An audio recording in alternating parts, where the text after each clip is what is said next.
Alright, magandang araw sa lahat. Mayong adlaw sa tanan sa mga Luzon, Visayas at Mindanao. At sa saan mang panig ng mundo kayo ngayon. Mayong adlaw, mayong buntag, mayong gabi. Sa mo karon dire gabi pa. So tagaan na nato nagreaksyon. Bigyan ko ng reaksyon itong si Bongbong Marcos itong pagkatanggal ni Senate President Chis Escudero na ito pala ay alam niya na magkatanggalan talaga sa pagka-Senate President itong si Senate President Chis Escudero at papalitan nito ni Tito Soto.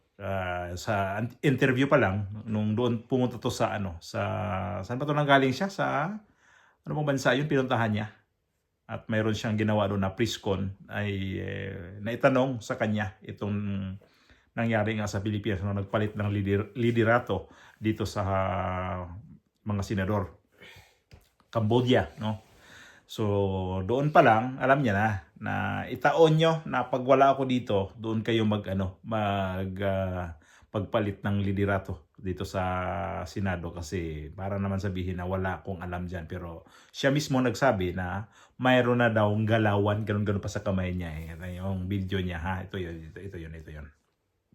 Nagkomento rin ang Pangulo sa pagpapalit ng liderato ng Senado na tila inasahan na raw niyang mangyayari. Alam naman ninyo na meron talagang galaw that has been going on for the last at least a month that would bring us to this change of leadership. And if Senator Soto is now the SP again, then I do not see that it will change very much from what our agenda has that we had agreed upon when Senator Chis was SP. So ganun pa man, alam niya na nga na mayroon siyang basbas dito. Di lang to niya nagpalata na galawin nyo na yan. Kasi itong minority leader, kung titingnan natin to hindi tumatawag nating minority leader sila kasi dito sila nagpatawag ng minority. Ito sila, 5 lang to sila bali, di ba? Tito Soto, Ping Lacson, Loren Legarda, Bam Aquino at saka itong si Kiko Pangilinan. Ito ho sila yung nag-ano dito sa hindi sumama sa majority leader. Minority na rin talaga sila. So nagiging minority leader itong si Tito Soto. So pasok talaga sila sa minority pala, sorry. So minority leader si Tito Soto. So doon pa lang itong si Tito Soto at saka itong si Senador Marcoleta, mayroon na silang hindi pagkaintindihan sa pagpasok pa lang ng 20th Congress. Doon pa lang sa impeachment, doon na sila nito ni Tito Soto at saka itong si Chis Escudero. So bago ho yan, doon pa lang sa impeachment, kasagsagan pa lang ng impeachment yata doon, talagang in-archive na yun ni itong si Chis Escudero. Nung pumunta ito si Chis Escudero sa Malacanang, parang may event sila, di ko tawag anong klaseng doon na pumunta itong si Chis Escudero at pinaparinggan nito ni President Bongbong Marcos itong si Chis Escudero. At biro ba na may laman? Parang doon pa lang sa time na yon sa impeachment ito yung video na biro niya na may laman. Senate President Chis Escudero and the honorable members of the Senate who are apparently now applying to be included in the Supreme Court. nagkaroon lang ng autonomy. Gusto niyo na mag-Supreme Court. Paano naman? How will Chis pass his legislation? Ibig sabihin, ang galawan talaga nito noon pa na mayroon siyang binabalak na talaga itong si Chis Escudero, kapag wala mangyari dito sa impeachment, dito pa abutin ng Disyembre. Tanggalin talaga nila to. So nangyari na nga, tinanggal sila noong nakaraang linggo. So ito na ngayon pumasok to pinalitan to si Senador Marcoleta sa pagka-Senate Blue Ribbon Committee chairman. Pinalitan ito ni Ping Lacson. At yung si Jinggoy, pinalitan. So, itong nangyari ngayon sa Senado, basbas ni Bongbong Marcos. Kasi siya mismo nagsabi na alam niya na. Kaya, ano pa yan sa mga media? Alam niyo naman yan eh. May galawan. At ngayon, ang tanong natin dito, bakit may galawan dito sa mga senador na ang kanilang ginagawa noon ay investigasyon nga. At lumabas itong pinapalitan itong si Tito Soto, itong si Chis Escudero noong lumabas na itong mga pangalan ni Saldico at itong si Martin Romualdez. Kaya siguro parang natansya nila na mukhang palapit na ang mga pangalan na nabubulgar. Kaya itong si Bongbong Marcos siguro, na niya na, i-offeran mo na yung mga ibang mga senador dyan na kung sinong gustong bumalingbing, offeran nyo na ng komite. O hindi natin alam dyan kung may mga pera-pera na naman yan. Sinong bumalingbing? Itong mga senador na pumirma din sa kay Chis Escudero noong pagpasok pala ng 20th Congress. Dalawang Tulfo, Irwin at saka si Raffy Tulfo. Dalawang Villar, itong si Mark Villar at saka itong si Camille Villar. Lito Lapid. Saan ba to si Lito Lapid? Sumama dito sa majority. Itong si Pia Cayetano, majority din yan.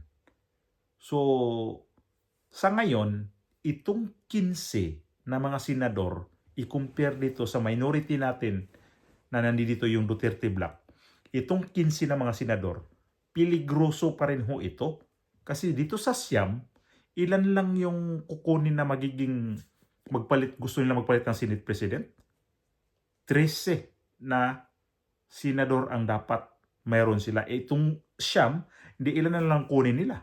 4 lang na senador kung gusto nila magpalit ulit ng Senate President. So itong ngayon, Senate President na si Tito Soto, kung hindi niya ayusin ang kanyang handle dyan sa mga kapwa niya mga senador, namimiligro pa din to. Baka bukas makalawa o sunod na mga araw talaga nito, baka magpalit na naman tayo ng Senate President dito. Ganun kagulo ang politika sa Pilipinas. Samantala, itong Speaker of the House, ito na ngayon yung ang ilang congressman ilan ng congressman ito at ilan ng ditong sa mga ito si Diskaya mismo. Itong si Curly Diskaya. Name drop niya tong si Martin Romualdez at itong bagong congressman na anak ni Barsaga, itong si Kiko Barsaga, name drop na naman to si pinsan ni Bongbong Marcos, itong si Martin Romualdez. Bakit ito si Bongbong Marcos mukhang tiwala pa rin siya dito kay Martin Romualdez. Kapag name drop daw, may achuchuchu, ayan.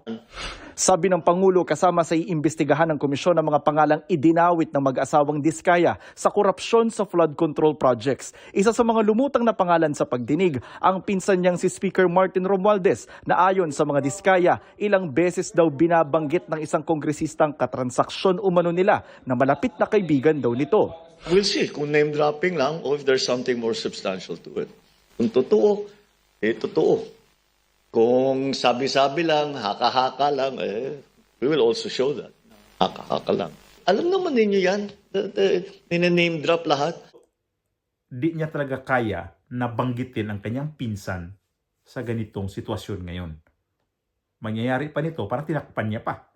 Bakit di mo kayang banggitin itong si Saldico at saka itong pinsan mo? Na ito na nga yun ang na-target na ngayon sa investigasyon. Itong investigasyon sa Blue Ribbon Committee ngayon sa Senado.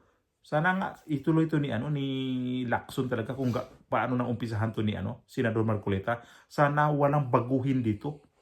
Narinig ko kanina na mayroon daw siyang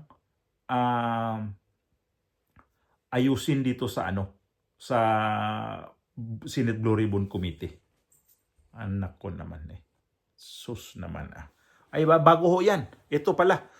Shout out muna ako dito kay Sir Emerson Garjula, kay Pauman DJ o Patiros, kay Ma'am Merlin Sagario at kay Ma'am Shania at kay Sir Agustin. Shout out po sa inyo. Maraming salamat po sa inyong suporta at pagtiwala dito sa ating YouTube channel at sana maayos po ang inyong sitwasyon ngayon.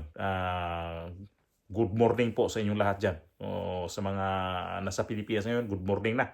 Kasi sa amin ngayon dito ay alas 11 na ng gabi. So, alas 5 ng umaga sa Pilipinas. So, magandang umaga po sa inyong lahat dyan. So, ito muna yung magiging topic natin sa ating vlog ngayon. So, ingat po tayong lahat.